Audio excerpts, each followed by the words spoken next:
तो ये दिक्कत हो जाती है। इसलिए आप इसको देखिए, सबसे पहले आपका पेपर 80 नंबर का होगा, वो 3 भागों में डिवाइड होगा, ए बी सी। इसमें आपका सेक्शन ए 15 मार्क्स का होगा, सेक्शन बी 25 मार्क्स का होगा, सेक्शन सी 40 मार्क्स का होगा, टोटल 80 मार्क्स हो जाएंगे। सेक्शन ए में रीडिंग पार्ट होगा जो 15 मार्क्स का होगा। इसमें क्वेश्चन नंबर 1 आपका एक अनसीन पे से रहेगा, जिसमें 9 क्वेश्चंस होंगे and each question will carry 1 mark. इस प्रकार से एक एक नंबर के 9 क्वेश्चन 9 नंबर का पैसेज हो जाएगा। इसके बाद में क्वेश्चन नंबर 2 में एक और अनसीन पैसेज आएगा, जिसमें 2 क्वेश्चन पूछे जाएंगे। एक होगा आपका नोट मेकिंग, जो नोट मेकिंग का क्वेश्चन होगा वो 4 नंबर का होगा, और दूसरा क्वेश्चन होगा आपका समरी राइटिंग। तो समरी राइटिंग का जो क्वेश्चन होगा वो 2 नंबर का होगा। इस प्रकार से दोनों मिलाकर 6 नंबर हो गए, यानी एक अनसीन पैसेज 9 नंबर का होगा, दूसरा अनसीन पैसेज 6 नंबर का होगा, दोनों मिलाकर 15 मार्क्स के हो जाएंगे। इस प्रकार से आपका सेक्शन ए कंप्लीट हुआ। सेक्शन बी की यदि हम बात करें तो ये राइटिंग पार्ट है, टोटल 25 मार्क्स का होगा। और 25 मार्क्स में देखिए क्वेश्चन नंबर 3, क्वेश्चन नंबर 3 में कौन कौन से टॉपिक्स होंगे, तो आप ध्यान रखिए। एक तो आएगा आपका नोटिस, एक होगी आपकी रिप्लाई, एक होगा आपका एडवर्टाइजमेंट,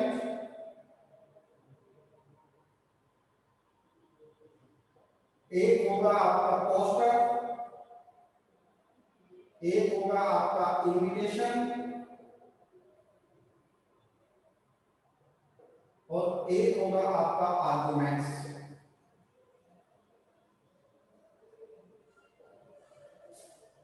हमने टोटल 6 टॉपिक्स के नाम लिखे जो क्वेश्चन नंबर 3 में रहेंगे। Notice writing, reply writing, advertisement writing, poster drawing, invitation writing और आर्गुमेंट्स राइटिंग। ये जो हमारे पास 6 टॉपिक है 1 2 3 4 5 6, इन 6 में से क्वेश्चन कैसे पूछा जाएगा? क्वेश्चन पूछा जाएगा 1 और 1 की तरफ से, यानी इन 6 टॉपिक में से कोई 2 क्वेश्चन आएंगे एक दूसरे के अथवा में। आपको 2 क्वेश्चन की चॉइस दी गई होगी, इन 6 में से कोई 2 क्वेश्चन होंगे, और ये दोनों जो क्वेश्चन होगा इसमें से आपको करना क्या है, एक क्वेश्चन करना है, और ये 4 नंबर का होगा। कितने नंबर का होगा? 4 मार्क्स का होगा। ध्यान रखिएगा, इसकी जो वर्ड लिमिट है आंसर की वो होगी 50 वर्ड्स, यानी क्वेश्चन का आंसर आपको 50 वर्ड्स में देना है।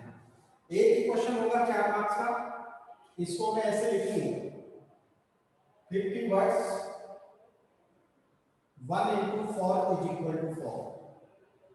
50 शब्दों में आपको जवाब देना है, notice, reply, advertisement, poster, invitation और आर्गुमेंट्स। ये ध्यान रख लेना।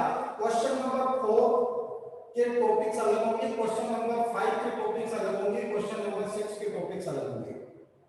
ये आपके क्वेश्चन नंबर सिर्फ 3 के टॉपिक्स हैं, तो आपको ये ध्यान रखना है कि ये क्वेश्चन नंबर 3 में पूछे जाएंगे, इनमें से किसी का भी जो आंसर हमें देना होगा वो 50 वर्ड्स के अंदर देना है।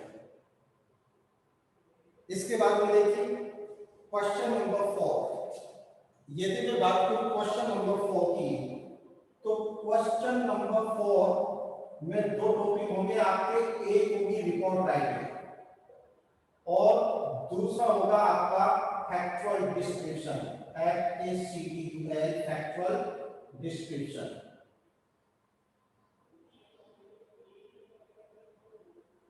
ये दोनों आपके क्वेश्चन नंबर 4 में होंगे। अच्छा, क्वेश्चन कैसे पूछा जाएगा इसका भी यदि हम बात करें तो देखिए बेटा, इनका जो क्वेश्चन है वो भी 1 और 1 की तरफ से पूछा जाएगा, मतलब एक दूसरे के अथवा में होगा। अब अथवा में ये ध्यान रखना है आपको, कई बार बच्चे क्या करते हैं कि रिकॉर्ड और फैक्चुअल डिस्क्रिप्शन दोनों में से एक कर लेते हैं क्योंकि अथवा आएगा, लेकिन कई बार दिक्कत ये हो जाती है कि रिपोर्ट के अथवा में रिपोर्ट दे देता है या फैक्चुअल डिस्क्रिप्शन के अथवा में फैक्चुअल डिस्क्रिप्शन दे देता है। इसलिए आपको ध्यान रखना है कि रिपोर्ट और फैक्चुअल डिस्क्रिप्शन दोनों की तैयारी करनी है, क्योंकि अथवा में पूछा जाने वाला क्वेश्चन जरूरी नहीं है कि एक रिपोर्ट आए तो दूसरा फैक्चुअल डिस्क्रिप्शन आए। इनका जब अपन आंसर लिखेंगे तो ध्यान रखिए इसके आंसर की लिमिट होगी 100 वर्ड्स, और 100 वर्ड्स में ये आपका जो एक क्वेश्चन होगा तो 7 मार्क्स का होगा। कितने मार्क्स का होगा? 7 मार्क्स का। And you can understand what is the value of 7 marks in your board examination. It means we can understand that the question number 4 that will carry 7 marks is most important question because it helps us to achieve, to obtain more than 1%. 1% से भी ज्यादा, लगभग 1.25 से भी ज्यादा percentage ये एक question देता है। इसके बाद में बात करें क्वेश्चन नंबर 5। आगे चलते हैं अपन। मैं लिखता हूं क्वेश्चन नंबर 5। क्वेश्चन नंबर जो 5 होगा वो होगा आपका लेटर राइटिंग। मैं इसको थोड़ा ऊपर ले लेता हूं। याद रखते हैं क्वेश्चन नंबर 5 ये होगा आपका लेटर राइटिंग। अच्छा, इस लेटर राइटिंग में कौन कौन से लेटर्स होंगे? तो आप देखिए ये जो आपका लेटर राइटिंग है ये क्वेश्चन भी 1 और 1 की तर्ज पर पूछा जाएगा, यानी एक दूसरे के अथवा में 2 क्वेश्चन पूछे जाएंगे, या तो फर्स्ट या सेकंड। आपको अथवा मिलेगा इसमें, और देख लीजिएगा क्वेश्चन का जो आंसर है आपको 100 वर्ड्स में देना है, और क्वेश्चन जो होगा एक करना है आपको 7 मार्क्स का है, 7 नंबर का क्वेश्चन होगा। अब इस क्वेश्चन 5 में लेटर कौन कौन से होंगे? तो देखिए कंप्लेंट लेटर होगा, हम बात करें कंप्लेंट लेटर होगा। इसके बाद में रिक्वेस्ट लेटर कह सकते हैं हम। इसके बाद में आप देखो तो आपका जॉब लेटर हो सकता है। इसके अलावा बिजनेस लेटर, और इसके अलावा लेटर टू एडिटर, यानी complaint letter, request letter, job letter, business letter, letter to editor. ये 2, 4 और 5 प्रकार के लेटर्स, ऑफिशियल लेटर इसमें आ गया है जो आपको यहां पूछा जाएगा 1 और 1 की तरफ से, यानी दोनों में से आपको कोई एक क्वेश्चन करना है। But the pay attention on the importance of the question is that the question will carry 7 marks, यानी 7 नंबर का क्वेश्चन है, और 7 नंबर का क्वेश्चन होने का मतलब है कि हमारे लिए बहुत महत्वपूर्ण है। इसके बाद में देखिए क्वेश्चन नंबर 6। क्वेश्चन नंबर 6 में होगा आपका आर्टिकल, और दूसरा होगा स्पीच। ये जो क्वेश्चन होगा ये भी 1 और 1 की तर्ज पे पूछा जाएगा, यानी कि आपको अथवा मिलेगा। क्वेश्चन का आंसर आपको 100 वर्ड्स में ही देना है, और क्वेश्चन एक होगा 7 नंबर का, तो ये भी आपका क्वेश्चन 7 मार्क्स होता है, यानी only 3 question and 21 marks. 3 question he 21 number के हैं, और 4 नंबर का क्वेश्चन एक ये जोड़ दीजिए तो 25 नंबर का आपका राइटिंग पार्ट कंप्लीट हो गया। ये 25 नंबर का आपका राइटिंग पार्ट कंप्लीट हो गया है। ध्यान रखिएगा, बहुत सारे स्टूडेंट्स को कंफ्यूजन होता है कि notice, reply, advertisement, poster, invitation, argument, report, factual description, article और स्पीच कौन सी चीज कौन से नंबर के क्वेश्चन में आएगी, ये आपको पता होना चाहिए। बहुत सारे बच्चे सर एडवर्टाइजमेंट कौन से क्वेश्चन में आते हैं, सर वो नोटिस कौन से वाले में आएगा, सर रिपोर्ट कितने नंबर की आएगी। ये सारी चीजें आपको पहले से पता होना चाहिए, ताकि हम इसका जो अध्ययन करें, स्टडी करें, बोर्ड के एग्जाम की प्रिपरेशन करें तो वो सही तरीके से कर सकें। इसके बाद में आपका आएगा सेक्शन सी। कौन सा सेक्शन आ जाएगा बेटा? Section C. ये सेक्शन सी जो होगा वो आपका टेक्स्ट बुक्स का होगा, टेक्स्ट बुक्स जो है उससे होगी, और ये 40 नंबर का होगा, 40 मार्क्स का, क्योंकि 40 मार्क्स का पेपर तो इधर कंप्लीट हो गया। सेक्शन बी 25 नंबर और सेक्शन ए 15 मार्क्स। तो 15 plus 25 is equal to 40 and 40 बचे तो ये हमारे टेक्स्ट बुक का होगा सेक्शन सी। सबसे पहले देखिए क्वेश्चन नंबर 7। क्वेश्चन नंबर 7 में जो होगा वो आपकी पोइट्री से संबंधित होगा। जो पोइम्स है आपकी पोइट्री सेक्शन उससे संबंधित होगा। इसमें क्या होगा, इसमें एक स्टेंजा आएगा, उसके अथवा में भी एक स्टेंजा आएगा, यानी कोई से भी दो पॉइंट से कोई दो अलग अलग स्टेंजा आएंगे और इन स्टेंजा से 4 क्वेश्चन होंगे 1-1 नंबर के, या 2 क्वेश्चन होंगे 2-2 नंबर के। दोनों में से या तो 1-1 नंबर के 4 क्वेश्चन हो सकते हैं या 2-2 नंबर के 2 क्वेश्चन हो सकते हैं। लेकिन ये आपके पोएट्री सेक्शन से स्टेंजा में से क्वेश्चन दिया जाएगा, उस स्टेंजा से आपको जवाब देना है। 4 नंबर का हो गया। इसके बाद में आएगा आपका क्वेश्चन नंबर 8। ये क्वेश्चन नंबर 8 भी आपका पोएट्री सेक्शन से होगा। किससे होगा? पोएट्री सेक्शन से।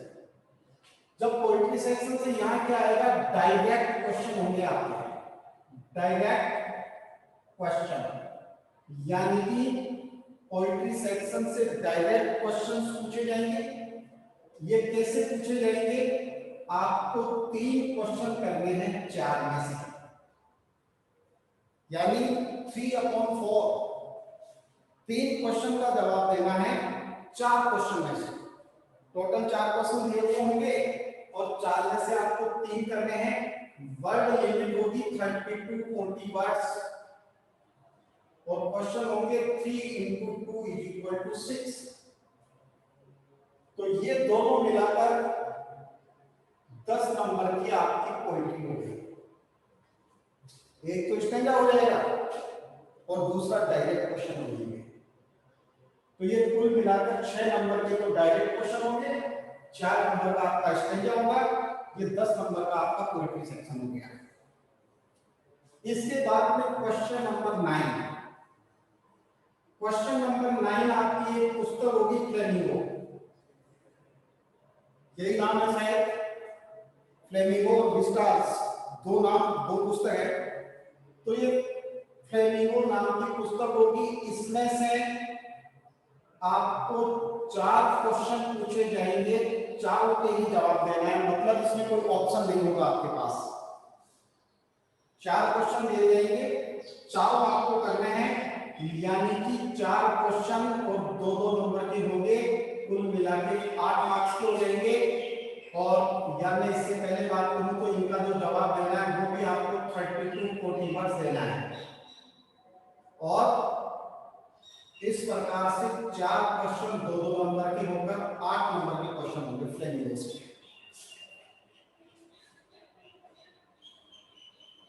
फिर इसके बाद देखें क्वेश्चन नंबर 10, ये भी आपका फ्लेमिंगो से होगा।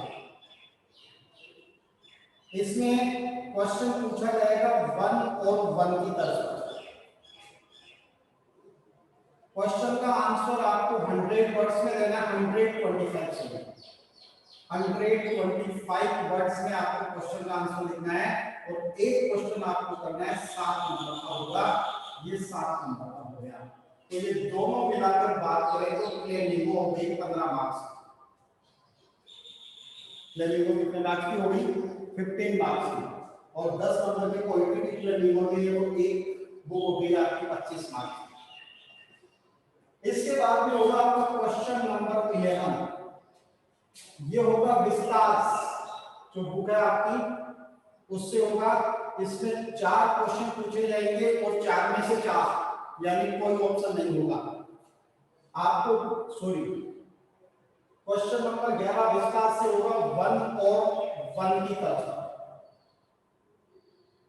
1 और 1 की तरफ से होगा। वही 125 वर्ड्स में आपको जवाब देना है। एक क्वेश्चन 7 नंबर का होगा, ये 7 नंबर क्वेश्चन 11, यानी विस्तार से बड़ा क्वेश्चन होगा ये। इसके बाद में देखिए क्वेश्चन नंबर 12, जो लास्ट क्वेश्चन है आपके पेपर का। ये भी डिस्कास से होगा और इसमें 4 में से आपको 4 क्वेश्चन करने हैं, यानी कि कोई अथवा नहीं है। आंसर आपको जो देना है वो 30 to 40 वर्ड्स में देना है।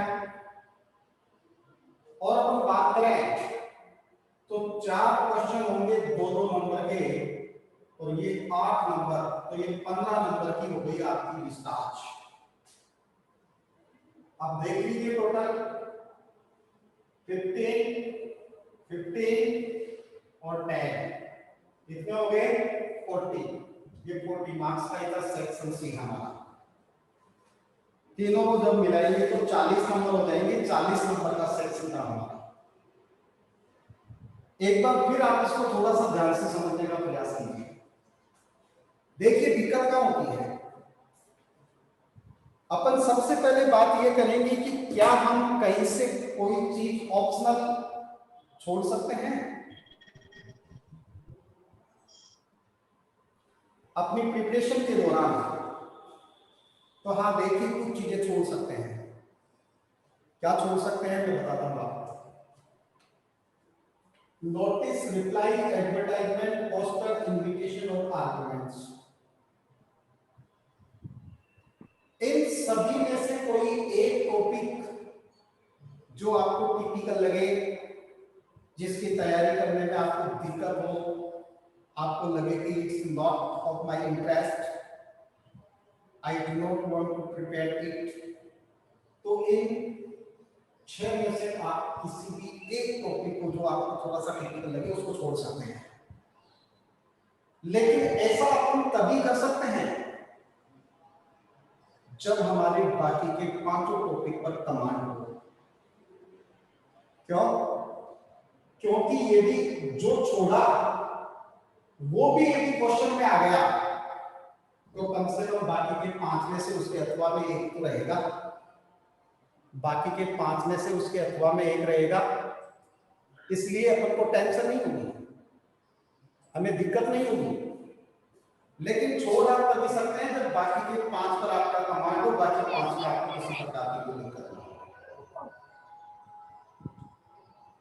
दूसरी बात करें तो रिपोर्ट और फैक्चुअल डिस्क्रिप्शन अपन को दोनों करनी है, और दोनों करनी है इसलिए करनी है कि मैंने पहले भी बताया है कि जरूरी नहीं है रिपोर्ट के अथवा में या रिपोर्ट के और में फैक्चुअल डिस्क्रिप्शन ही पूछे। कई बार बोर्ड का जब पेपर आता है तो उसमें रिपोर्ट के अथवा में यानी रिपोर्ट के ऑप्शन रिपोर्ट ही पूछ लिया जाता है, या फैक्चुअल डिस्क्रिप्शन का जो ऑप्शन है उसमें फैक्चुअल डिस्क्रिप्शन ही पूछ लिया जाता है। इसलिए बेटा आपको दोनों चीज की तैयारी करनी है, रिपोर्ट की और फैक्चुअल डिस्क्रिप्शन की।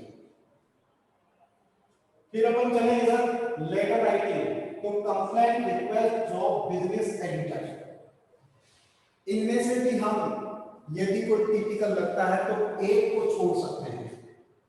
Editor, business, job, request, complaint में से किसी एक लेटर को हम छोड़ सकते हैं। क्यों? लेकिन छोड़ तभी सकते हैं जब बाकी के जो 4 हैं, क्योंकि टोटल 5 नहीं है, 1 2 3 4 5, बाकी के जो 4 हैं उन पर आपका कमांड होना चाहिए। उनमें से चाहे किसी भी प्रकार का क्वेश्चन एग्जाम में पुट हो, वो आपको आना चाहिए, उसका आंसर आप देने में समर्थ है, सक्षम है, तो आप इनमें से किसी एक को छोड़ सकते हैं। बहुत समझ बात बता। आर्टिकल और स्पीच का भी वही सीन है जो रिपोर्ट और फैक्चुअल डिस्क्रिप्शन का है। 7 नंबर का क्वेश्चन है, एक के अथवा में एक पूछा जाता है, लेकिन ध्यान रखिए हमें दोनों को तैयार करना है, आर्टिकल और स्पीच को। क्यों करना है? क्योंकि कई बार आर्टिकल के अथवा में आर्टिकल पूछ लिया जाता है, कई बार स्पीच के अथवा में स्पीच पूछ ली जाती है। इसलिए कहीं हमें आर्टिकल लिखना ही नहीं आता है, दोनों आर्टिकल आ गए, या फिर हमें स्पीच नहीं लिखना आता और दोनों स्पीच आ गई, तो ये हमारे लिए दिक्कत हो जाएगी। तो यहां थोड़ा सा आपको समझना होगा। अब अपन बात करें पोइट्री की, तो देखिए पोइट्री में जो भी आपकी 4-5 पॉइंट दे रखी है, उनमें से आप कोई एक पॉइंट को छोड़ सकते हैं। क्योंकि हमारे पास ऑप्शन है। फॉर एग्जाम्पल हमने एक पॉइंट को छोड़ दिया कंप्लीटली, उसको तैयार ही नहीं किया, तो स्टैंजा यदि उसमें से आ भी जाता है तो अथवा में किसी दूसरी पॉइंट में से स्टैंजा होगा हमारे पास, तो उसको कर लेंगे। अब यहाँ क्वेश्चन नंबर 8 में जो डायरेक्ट क्वेश्चन आते हैं, यदि उस पॉइंट से आ भी गया तो एक पॉइंट से एक ही क्वेश्चन आएगा, ये कंफर्म करता हूं मैं। यदि उस पॉइंट से क्वेश्चन आ भी गया तो हमें 4 में से 3 करना है, हम छोड़ देंगे, बाकी के 3 कर लेंगे। लेकिन एक पॉइंट को हम तभी छोड़ सकते हैं जब बाकी के सारे पॉइंट्स हमें बहुत अच्छी तरीके से लर्न है, हमने उनकी प्रिपरेशन बहुत अच्छी तरीके से कर ली है। क्योंकि जब तक आपकी प्रिपरेशन अच्छी नहीं होगी तब तक आप चीजों को छोड़ नहीं सकते। अब कई बार दिक्कत क्या होती है कि स्टूडेंट्स के दिमाग में एक सीन बन जाता है। यहां मैंने एक ऑप्शन दे दिया कि पोइट्री में 4 में से 3 क्वेश्चन करने हैं। बच्चा नीचे 4 में से 3 कर देता है, यहां पर भी 4 में से 3 कर देता है। यानी 2 क्वेश्चन तो सिर्फ उसने इसी कंफ्यूजन में छोड़ दिए कि हमें 4 में से 3 करने हैं, 4 में से 3 करने हैं। लेकिन 4 में से वो 3 क्वेश्चन सिर्फ आपको पोइट्री सेक्शन में करने हैं। बाकी फ्लेमिंगो और जो विस्तार आपकी बुक है उसमें से आपको 4 ही क्वेश्चन मिलेंगे और चारों में से चारों के चारों क्वेश्चन आपको करने हैं, कोई ऑप्शन नहीं है। ऐसी स्थिति में एक दिक्कत खड़ी हो जाएगी आपके सामने। देखिए 4 क्वेश्चन हमें मिले और 4 ही क्वेश्चन के जवाब हमें देने हैं, तो हम कब दे सकते हैं? चारों क्वेश्चन के जवाब हम बहुत अच्छी तरीके से कब दे सकते हैं? हम बहुत अच्छी तरीके से दे सकते हैं उस समय जब हमारे चैप्टर बहुत अच्छी तरीके से क्लियर है। तो इस बात को अच्छी तरीके से समझ लीजिएगा कि जब जब चैप्टर पढ़ाया जाए तुम्हें, उस समय आप चैप्टर को बहुत अच्छी तरीके से पढ़ेंगे, यानी कि लाइन टू लाइन। सोचिए आपने चैप्टर के किसी एक पैराग्राफ को छोड़ दिया या किसी एक पैराग्राफ से आपको क्वेश्चन नहीं आते और उसी पैराग्राफ से यदि एक क्वेश्चन आ गया तो आपके 2 मार्क्स गए, 2 नंबर गए। इसलिए हम रिस्क नहीं ले सकते, हमें समझना होगा। फ्लेमिंगो जो 7 नंबर का बड़ा क्वेश्चन आएगा एक दूसरे के अथवा में 125 शब्दों में आपको इसका आंसर देना है। और देखिए 12th स्टैंडर्ड पर आंसर वैसे नहीं लिखे जाते कि किसी ने लिखना शुरू किया और लिखना शुरू करने के बाद लिखे जा रहा है 2 पेज पर दिए, न तो खुद को पता क्या लिखा, न टीचर को पता क्या लिखा, और न आपको उस क्वेश्चन का कॉन्टेक्स्ट पता है। जब तक क्वेश्चन का कॉन्टेक्स्ट पता नहीं होगा तब तक अपन उसका सही तरीके से उत्तर नहीं लिख सकते।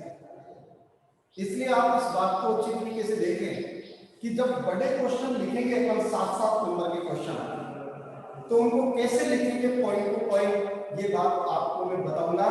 एक एक क्वेश्चन बोर्ड के ऊपर लिखवा कर क्वेश्चन कंप्लीट करवाऊंगा। और देखिए पढ़ाते समय जैसा कि आपके पहले से भी आप लोग जानते होंगे और बाकी के दूसरे बच्चे या उनके जो पहले एल्डर ब्रदर्स या सिस्टर्स वगैरह पढ़े उनको पता है कि एक मैटर जब अपन अपने तरीके से तैयार कर लेते हैं तो उसका क्वेश्चन का आंसर लिखने में बहुत ज्यादा हमें क्या मिलती है, सुविधा मिलती है। तो ये चीजें कैसे करनी है आगे चलकर, ये सारी चीजें अपन पॉइंट टू पॉइंट चलेंगे। सबसे पहले आप इसका एक स्क्रीनशॉट ले लीजिए। सबसे पहले आप इसका एक स्क्रीनशॉट लीजिए और ये जैसे मैंने लिखा है ऐसा का ऐसा आपकी कॉपी के फर्स्ट पेज पे आप लिखेंगे। फर्स्ट पेज पे आप इसको नोट डाउन करेंगे। कॉपी आपको एक ही बनानी है, 400 पेजेस की A4 साइज की कॉपी आपको लेनी है, जिसके 3 पार्ट कर लेंगे। जैसे इसमें 3 पार्ट है, रीडिंग, राइटिंग और टेक्स्ट वर्क, बस और कुछ नहीं करना आपको। 400 पेज की बड़ी कॉपी आपको लेनी है। स्क्रीनशॉट ले लिया, मुझे मैसेज बॉक्स में बताइए हैव यू डन और नॉट, हैव यू डन और नॉट, जल्दी कीजिए बेटा। स्क्रीनशॉट ले लिया तो मुझे मैसेज बॉक्स में बताइए हैव यू डन और नॉट, जल्दी कीजिए। सर पेसेज में एमसीक्यू जाएंगे क्या? ओके, ये कॉपी के फर्स्ट पेज पे आप नोट डाउन कर लेंगे इसको, ठीक है। Now you can ask me your queries, आपके क्यूरीज पूछिए बेटा, कोई हो तो जल्दी कीजिए, मीटिंग का टाइम हो रहा है। Do you have any curies? Sir passage में एमसीक्यू जाएंगे क्या? Students, do you have any curies?